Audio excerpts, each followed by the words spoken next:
All right, so we're going to do some implicit differentiation, and I want us to consider finding, say, the derivative with respect to x of, say, 5x cubed plus 1 to the ninth power. Now, when we take its derivative, we can tell that this is a chain rule because this is a composition. You have a function composed of another function. So when I take its derivative, the outer function being the 9 to the eighth power, we leave the inside alone, so 5x cubed plus 1, multiplied by the derivative of the inside, which is going to be a 15x squared. Now, with implicit differentiation, what we have is we have functions that are defined implicitly, which means that we sometimes have to take the derivative with respect to x of a dependent variable y. So let's consider the derivative with respect to So what we have here is this is going to be equal to, this is f prime of g of x, because I'm taking the derivative of the ninth function first, ninth power first, and this is going to be g prime of x. So if I take the derivative with respect to x, let's say of a y to the ninth power.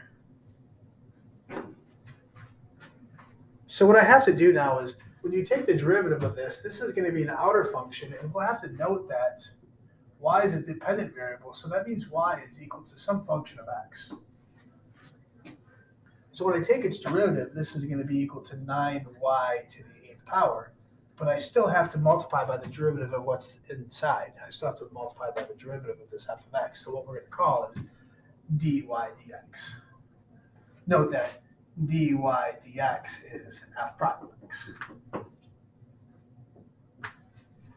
So the previous problem, example, you can see that, this being the composition, this is your y to the ninth power. So we can see that this is 9y to the eighth power times dy dx. So y is equal to 5x cubed plus 1. Then we know that dy dx is equal to 15x squared. Plugging those into here, we actually get exactly the same derivative back. So that's why we have to be careful when we're taking the derivative with respect to a dependent variable. It's got to be followed by the multiplication of the derivative of that dependent variable because of the chain rule. So we'll run through a bunch of examples of these things. I'll pause it and throw a couple examples up. So what we're going to do is we'll take this derivative implicitly, and for this, we have to take the derivative of each term. So the derivative of 5x squared is what you'd expect. This is going to be a 10x. But the derivative of 2y cubed is very similar. It's the same way that you take the derivative with respect to x. So this is going to be plus 6y squared. But when you take the derivative of a function with respect to y, you have to use the chain rule. So you still have to multiply by the derivative of what's inside, which is your dy dx. And then the derivative of 4 is going to be equal to 0. So when I want to find its derivative, I want to solve for this dy dx. So we'll isolate the term with the dy dx in it first. So 6y squared dy dx, this is multiplication, is equal to minus 10x. And then divided by 6y squared, I have dy dx, which is what I'm trying to solve for, is minus 10x all over 6y squared. And we can simplify, they're both even coefficients, so minus 5x all over 3y squared. If I want to take the derivative of this one, we still have to take the derivative of both sides. I have terms I have to take the derivative of. The derivative of the sine of y is going to be what you expect. It's the cosine of y. But we still have to multiply by the derivative of what's inside. So we multiply that by the derivative of y is dy dx. So remember, y is a function of x. And then we multiply by, you take derivatives of x's as you'd expect. So this is going to be 40x cubed. The derivative of 2 is going to be equal to 0. Again, now I just have to solve for dy dx. So dy dx is going to be equal to 40x cubed all over the cosine of y. So we'll complicate it a little bit more with 2 more examples. So I'll erase these and we'll be right back. All right, so C and D. If I want to take the derivative of this, we're just going to go term by term again. So the derivative of x cubed is going to be 3x squared. The derivative of 3y, well, the derivative of y would be equal to 1, but you still have to multiply by the derivative of what's inside. So this is going to be 1 times dy dx. Derivative of 1 is going to be 0. And then the derivative of e to the y is going to be e to the y, but this term has a function of y that we're taking the derivative of, so we still have to multiply by dy dx. Now we have to solve for dy dx, but what I have is I have dy dx on two sides of this equation. So I'd like to isolate this, which means I'm going to put dy dx on one side, and anything without a dy dx on the other side. So since this term is the only term that doesn't have a dy dx in it, it'd be more efficient to move this 3 dy dx to the other side. So 3x squared is going to be equal to e to the y dy dx minus 3 dy dx. Since both of these terms have a dy dx in it, I can factor them out. So I can isolate through factoring. So e to the y minus 3. And since factoring is really that multiplication, I can divide both sides by this binomial. So 3x squared all over e to the y minus 3 will be equal to dy dx. So this is the implicit derivative of this function. This one has a special term that you see in all calc classes. You'll see a multiplication of x and y. And you'll have to be careful here because a multiplication means that we have to do a product rule. So when we get to this term, we'll see that. So the derivative of x squared is going to be 2x. Take the derivative of x as you'd expect. Now the derivative of this is really the multiplication of x times y. So I'm going to pull out the 4 and just talk about the multiplication of x, y. And then we could go quicker if we want to next time. So if I do this multiplication of x times y, we know that that is a product, which means we're going to need a product rule. So we do the derivative of the first, so the derivative of x being 1, times the second, which is going to be y, plus the first, which is going to be x. And then the derivative of the second, well, the derivative of y would be 1, but you have to follow it with dy dx, because every time we take the derivative of y, you have to follow it by dy dx. So that takes care of your x times y. Now we have that y squared, so plus 2y, and then the derivative of a constant is 0. So this is going to be 2x plus, I'm going to just distribute this 4, plus 4x dy dx plus 2y is equal to 0. So when I do this with a little more speed,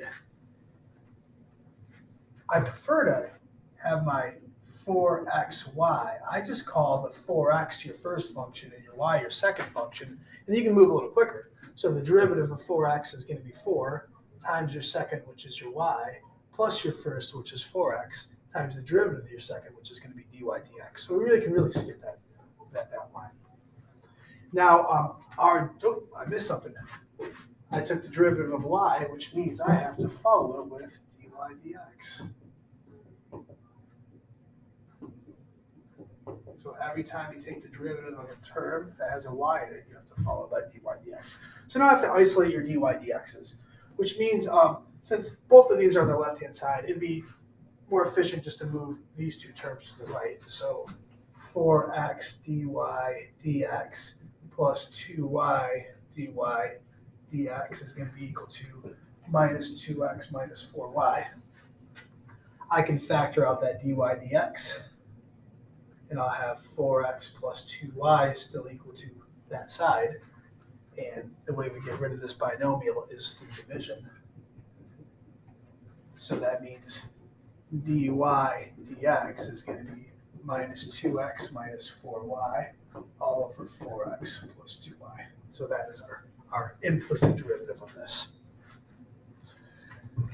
Next, I want to get into how do you take the second derivative of a function, of a function implicitly. All right, now that we've done this, we will find the second derivative in a second, but I want to discuss real quickly why we actually use this. There are functions that we only know implicit form, and there are functions that we just have an explicit form. So this function might be explicit form because it's explicitly solved for y, but this function right here, -1 would be equal to 2x squared cubed minus y. It's the exact same function, except this is an implicit form as opposed to this is an explicit form. Now, I can easily solve this function for y, but they're not all implicit functions are even solvable for y. So if we can't solve it for y, it's not a problem. I can still find this derivative. So second derivative time. All right, so if I were to take the second derivative of this function, we have to find the first derivative. So 2x plus 2y dy dx is going to be equal to 0.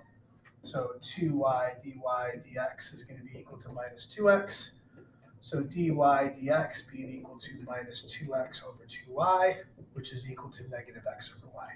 So that's going to be the derivative. Now, if I want the second derivative,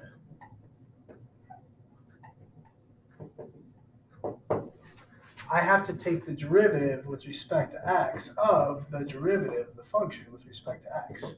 So it means I'm going to have to take the derivative with respect to x of this minus x over y. So when I take the derivative of this is a quotient, which means I have to use the quotient rule. So it's going to be the derivative of the top times the bottom minus the top times the derivative of the bottom. The derivative of y is 1, but it has to be followed by dy dx, all over the bottom squared. Now it is a second derivative, but I know the expression for dy dx, so I can write this all in just x's and y's. It's kind of the goal here. I know that dy dx is negative x over y, so I can rewrite this as minus y plus x times, plus x. Dy dx is minus x over y, all over y squared. So this is going to be equal to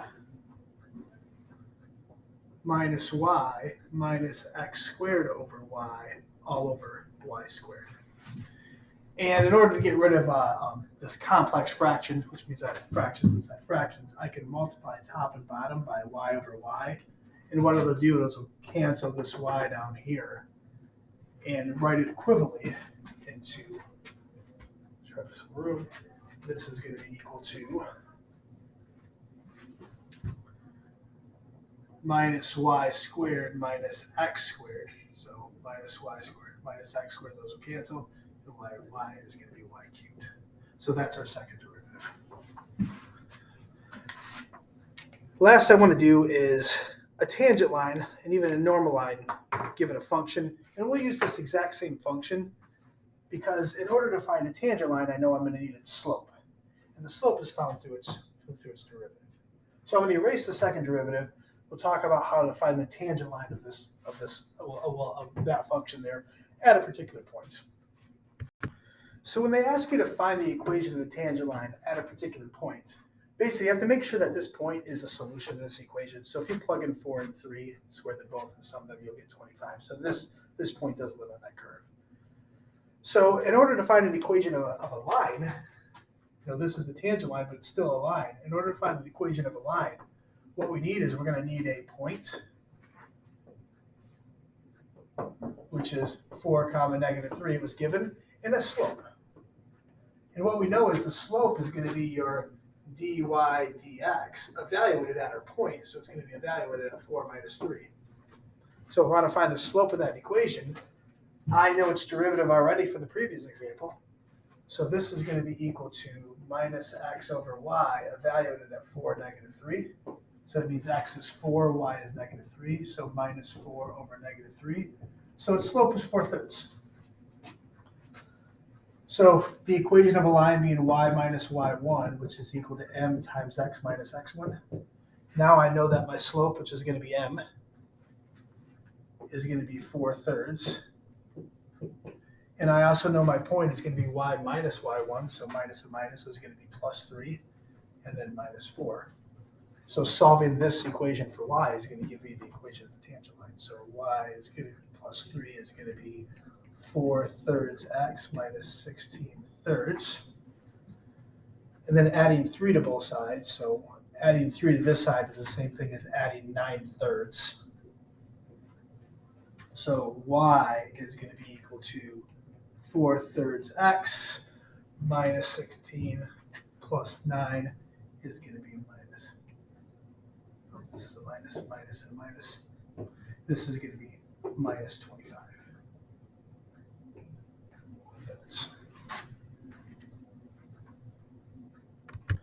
In order to find the normal line, you're going to have to use a negative reciprocal. So this would be minus 3/4, and then you're going to have to go through this process again, which means your y-intercept is going to change. But I'm going to show you a picture of this with the last couple seconds. So this image is going to be that circle of radius 5. You can see this point is going to be the point 4 comma negative 3, and this line right here is the equation of its tangent.